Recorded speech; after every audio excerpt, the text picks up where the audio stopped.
नमस्कार साथियों। तो एक बार फिर से स्वागत है आपके अपने इस YouTube चैनल पर।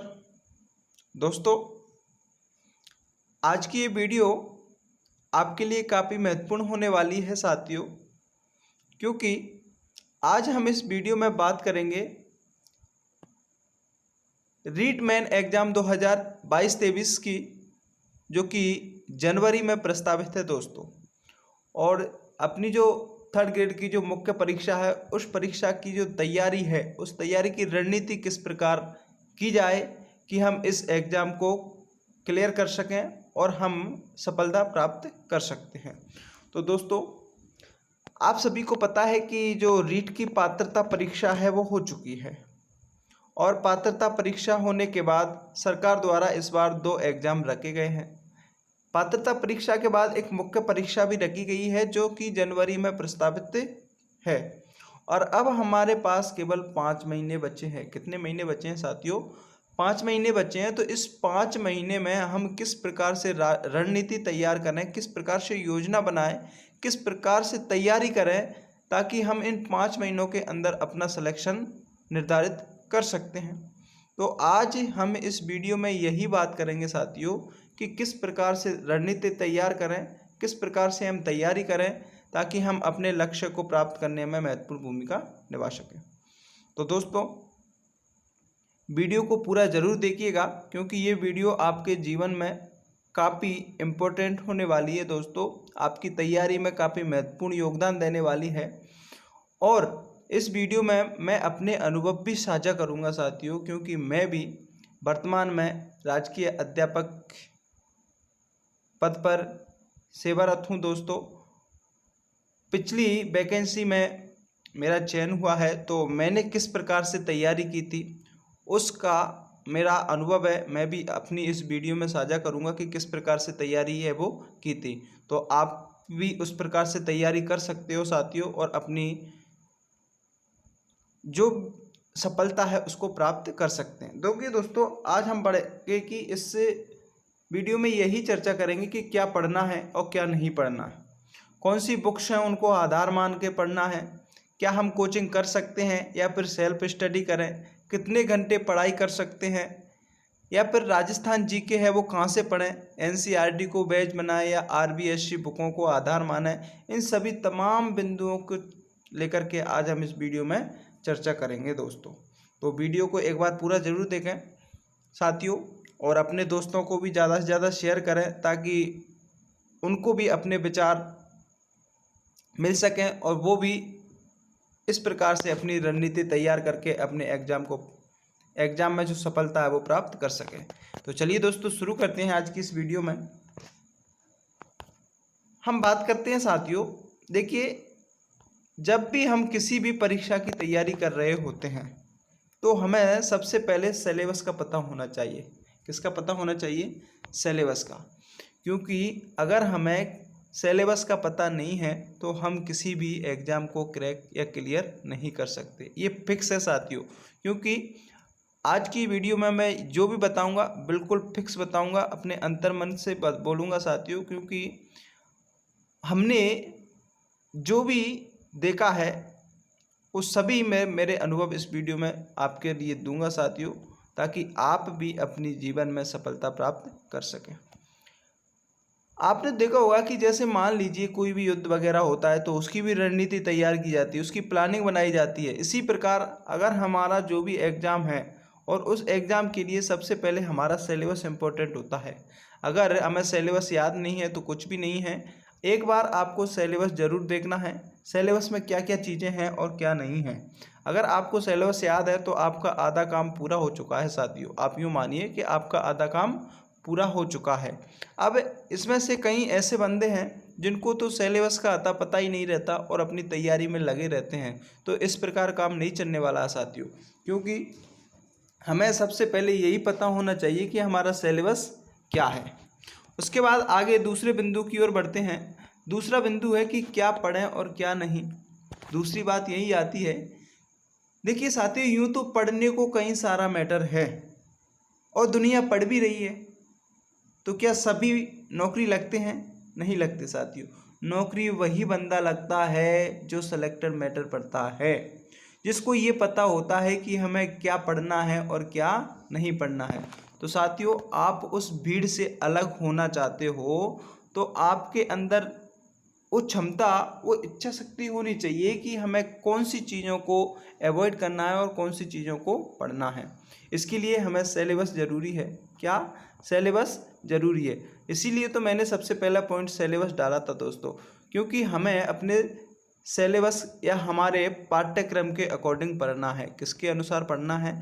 हमारे पाठ्यक्रम के अकॉर्डिंग पढ़ना है। तो हमें वही चीज़ें पढ़नी हैं जो हमारे एग्ज़ाम के अंतर्गत उपयोगी हैं, जो हमारे सिलेबस में हैं। यूँ तो हम कई सारी चीज़ों को, एक्स्ट्रा चीज़ें नहीं पढ़नी, क्योंकि हमें यहाँ पर ज्ञानी नहीं बनना है साथियों। ज्ञानी हम बाद में बन सकते हैं। अभी हमें क्या करना है? एग्ज़ाम क्लियर करना है। क्या करना है?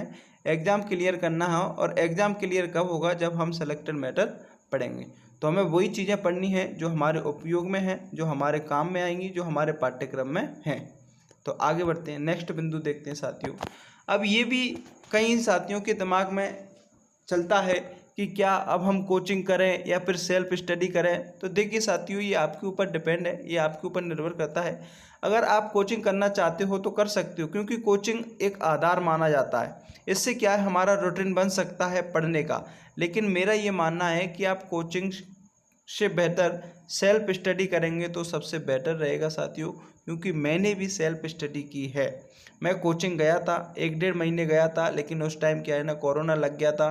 कोरोना लगने के बाद घर पर आ गए। घर पर आने के बाद फिर मैंने सेल्फ स्टडी की थी, क्योंकि मैंने फिर कोचिंग नहीं की थी। कोचिंग करते हैं। देखिए साथियों, कोचिंग में क्या होता है कि एक अच्छा सा, अगर आप जाना चाहो तो ये नहीं है कि कोई बड़ी कोचिंग में जाना चाहो तो वहीं जाओ। आपके आसपास भी अगर कोई कोचिंग संस्थान है तो वहाँ आप कोचिंग कर सकते हो, क्योंकि एक आप आधार बन जाता है। इससे क्या है ना, आपका रूटीन बन जाता है पढ़ने का। तो अगर आप जाना चाहो तो कोचिंग जा सकते हो। नहीं, मेरे अकॉर्डिंग, याद रखना, मेरे अकॉर्डिंग यही बेहतर है कि आप सेल्फ स्टडी करें, क्योंकि सेल्फ स्टडी से बेहतर कुछ भी नहीं है दोस्तों। आप जिस चीज़ को पढ़ोगे वो अपने दिमाग के अंदर बिल्कुल एक सही तरीके से अपना आधार बनाइए किसी चीज़ को, और उसके बाद आप उसको स्वयं, अगर आप नोट्स बना करके पढ़ते हो तो वो आपके लिए काफ़ी उपयोगी होता है दोस्तों। तो आगे देखते हैं। एक मोटिवेशन कोड मैं आपके लिए लेकर के आया हूँ कि जीत के खातिर जुनून चाहिए, कि जीत के खातिर जुनून चाहिए, जिसमें उबाल हो ऐसा खून चाहिए। ये आसमां भी आएगा जमी पर, ये आसमां भी आएगा जमी पर, बस इरादों में जीत की गूंज होनी चाहिए। तो दोस्तों, आपके इरादे इतने मजबूत होना चाहिए, वो जुनून आपके अंदर होना चाहिए कि हमारा जो भी लक्ष्य बना रखा है, हमने जो भी गोल बना रखा है, उस गोल के प्रति एक ऐसा पागलपन सा हमारे अंदर होना चाहिए, वो जुनून होना चाहिए, वो इरादा हमारे मजबूत होने चाहिए, ताकि हम उससे लक्ष्य को पा सकें। और जब हमारा इरादा मजबूत है, दुनिया की कोई भी ताकत हमें उस लक्ष्य को प्राप्त करने से नहीं रोक सकती। तो साथियों, आपके अंदर एक जुनून रहना चाहिए किसी चीज़ को पाने के लिए। जैसे आपका लक्ष्य है रीट में सफलता प्राप्त करना, तो आप बिल्कुल अपने लक्ष्य की ओर दृढ़ रहिए, एक जुनून अपने अंदर रखिए, ताकि उस चीज़ को आप सफलता से प्राप्त कर सकें। आगे देखिए, आगे बात करते हैं कि कौन सी किताबें पढ़ें और कौन सी नहीं पढ़ें। तो देखिए दोस्तों, किताबें हमें वही पढ़ना चाहिए जो ऑथेंटिक हों।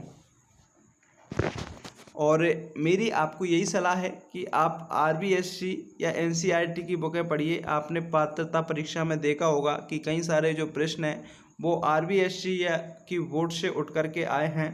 तो अगर आप कोचिंग जाते हो तो कोचिंग में जो भी नोट्स लगाए जाते हैं तो उनको पूरा पढ़िएगा। और अगर आप कोचिंग नहीं जाते हो, सेल्फ स्टडी करते हो, तो आप RBSC की बुकें लीजिए साथियों, NCERT की बुकें भी ले सकते हो, उनको बार बार पढ़िए। क्योंकि देखिए साथियों, आप 10-5 किताबें पढ़ने से बेहतर है कि आप एक ही किताब को 5-10 बार पढ़िए। ताकि उसमें आपको ज़्यादा से ज़्यादा चीज़ें हैं वो याद होंगी और आपके दिमाग में लंबे समय तक रहने वाली हैं। तो आप आरबीएससी की जो बुक हैं उनको आधार मान करके आप तैयारी कर सकते हैं साथियों। जैसे राजस्थान अध्ययन की बुक हैं 6ठी 7वीं 8वीं और 9वीं और 10वीं की जो राजस्थान इतिहास कला संस्कृति की बुकें काफ़ी इम्पोर्टेंट है साथियों, ऑथेंटिक हैं। उन बुकों को आप आधार मानिए और अपनी तैयारी को बेहतर बनाइए। तो आगे देखते हैं साथियों। अब बात आती है कि कितना घंटे पढ़ाई करें। तो ये देखिए दोस्तों, आप जब पढ़ाई कर रहे हो, आप तैयारी कर रहे हो तो घंटे क्यों देखते हो? आपका जितना मन करे उतना पढ़िए, क्योंकि घंटे देख करके कभी पढ़ाई नहीं होती। जो घंटे देख करके पढ़ाई करता है वो पढ़ाई नहीं करता, वो अपना टाइम पास करता है। सीधी सी बात है देखिए साहब, क्योंकि पढ़ने वाला कभी घंटे नहीं देखता। आपका जितना मन लग रहा उतना पढ़िए। जब आपका मन नहीं लग रहा, आप आधा घंटा 10 20 15 मिनट जो भी है आप फिर रेस्ट कीजिए। रेस्ट करने के बाद थोड़ा घूम के माइंड फ्रेश करके फिर पढ़ने बैठ जाइए। तो आप घंटे नहीं देखना है, केवल आपको पढ़ाई करना है, बिल्कुल अपनी ईमानदारी से करना है साथियों। क्योंकि अपने सपनों के साथ कभी समझौता मत कीजिए। अपने सपने तभी पूरे होंगे जब हम कड़ी से कड़ी मेहनत करेंगे, निरंतर मेहनत करेंगे और अपनी पूरी ईमानदारी और कर्तव्य निष्ठा के साथ करेंगे, तब ही हम अपने जीवन में सफल हो सकते हैं साथियों। तो आप ज़रूर ये चीज़ ध्यान में रखना है कि कितने घंटे पढ़ना है, ये आपने माइंड से निकाल दीजिए कि कितने घंटे पढ़ना। आप जितना पढ़ सको उतना पढ़ सकते हो साथियों। देखिए साथियों, जब मैं तैयारी करता था तो मैं घंटे नहीं देखता था। मेरा केवल एक ही लक्ष्य था, मेरा केवल एक ही फोकस था कि मुझे इस बार रीड क्लियर करनी है। और चाहे कितने भी घंटे हो, मिनिमम 12-13 घंटे तो आपको पढ़ना ही है साथियों, क्योंकि निरंतरता आपकी पढ़ाई में होनी चाहिए। अगर आपने गैप लगा दिया तो आपकी पढ़ाई का कोई महत्व नहीं है साथियों। निरंतरता, परिश्रम और कर्तव्यनिष्ठा और ईमानदारी, अगर ये आपके अंदर हैं, एक हौसला आपके अंदर होना चाहिए, एक जुनून आपके अंदर होना चाहिए, ताकि आप उस चीज़ को प्राप्त कर सकें। आपने जो भी लक्ष्य बनाया है उसको प्राप्त कर सकते हैं। देखिए साथियों, मेहनत, लगन, ईमानदारी, निरंतरता और रणनीति के साथ, एक योजना प्लानिंग के साथ अगर आप करते हो तो अपने लक्ष्य के प्रति कर्तव्य निष्ठा से, ईमानदारी से मेहनत करते हो, तो आपको दुनिया की कोई भी ताकत नहीं है जिसे आपको अपने लक्ष्य को प्राप्त करने से रोक सकती है।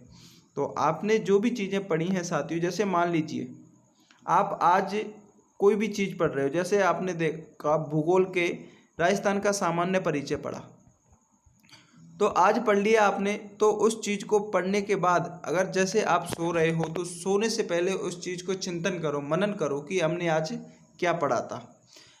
उसके बाद जब आप सुबह उठते हो तो सुबह उठने से पहले अपना जो भी दैनिक कार्य करेंगे, मान ली आज के दिन की पढ़ाई स्टार्ट करेंगे तो कल के दिन का एक बार रिवीजन कर लीजिए, ताकि वो मेमोरी आपके अंदर बनी रहे और वो चीज़ें वो अपने अंदर स्थायी होती जाती हैं साथियों। आज हमने पढ़ा, कल उसका रिवीजन किया, कल हमने पढ़ा, परसों फिर उसका रिवीजन किया। क्योंकि आप जितना रिवीजन करोगे, जितना ज़्यादा अभ्यास करोगे, उतना ही आपकी चीज़ें अपने दिमाग में स्थायी होती चली जाती हैं, ताकि वो चीज़ें आपको लंबे समय तक एग्ज़ाम हॉल में भी आपको याद आती हैं, क्योंकि आपने उस चीज़ को पढ़ा है, रिवीजन किया है। तो ये चीज़ें हैं साथियों जिनसे आप अपने जिससे आप अपनी सफलता को प्राप्त कर सकते हैं। और हमेशा खुद पर विश्वास रखिए दोस्तों, हमेशा सकारात्मक रहिए और निरंतर प्रैक्टिस कीजिए। प्रैक्टिस सेट अभी तो नहीं, अभी तो क्या है ना, आप एक बार सिलेबस पूरा कीजिए, फिर एक क्यूज भी यानी कि मॉडल टेस्ट पेपर भी आप अभ्यास करते रहिएगा। तो साथियों, मेरे द्वारा भी आपको अपने इस यूट्यूब चैनल पर निःशुल्क क्लासें हैं वो प्रोवाइड करवाई जाएंगी। तो आप अपने इस चैनल से जुड़ सकते हो। चैनल को सब्सक्राइब कर लें, बेल के आइकन को भी प्रेस कर लें और अपने दोस्तों को भी ज़्यादा से ज़्यादा शेयर करें। अच्छे से अच्छे मॉडल पेपर भी आपको लाए जाएंगे प्रत्येक सब्जेक्ट के। तो आप बने रहिए अपने इस चैनल पर। वीडियो को लाइक ज़रूर करें, अपने दोस्तों को शेयर करें। मिलते हैं अगली वीडियो में। धन्यवाद। जय हिंद, जय भारत।